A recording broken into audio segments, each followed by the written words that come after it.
भारत आणि चीनमधील सीमावाद सोडवण्यासाठी दोन्ही देश सध्या प्रयत्न करत आहेत। अशातच दोन्ही देशांच्या प्रयत्नांना यश मिळताना दिसतंय। चीनने हा वाद सोडवण्यासाठी एक पाऊल पुढे टाकलंय। भारताच्या परराष्ट्र मंत्रालयाने दिलेल्या माहितीनुसार कैलास मानस सरोवर यात्रा पुन्हा एकदा सुरू होणार आहे। दोन्ही देशांदरम्यान थेट हवाई सेवा देखील पुन्हा एकदा सुरू करण्यासाठी तत्वतः करार झाले असल्याचं समजतंय। भारत आणि चीनने सोमवारी कैलास मानस सरोवर यात्रा पुन्हा सुरू करण्याचा निर्णय घेतलाय। संबंध स्थिर आणि पुनर्संचित करण्यासाठी काही लोककेंद्रित पावलं उचलण्यास दोन्ही बाजूंनी सहमती दर्शवली आहे।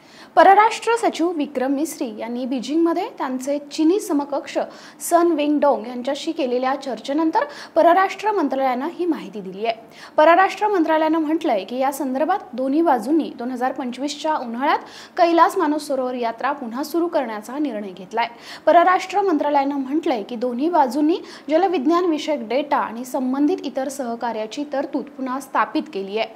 तसंच भारत चीन तज्ञ पातळीवरील यंत्रणेची लवकरच बैठक बोलवण्यास सहमती दर्शवली आहे।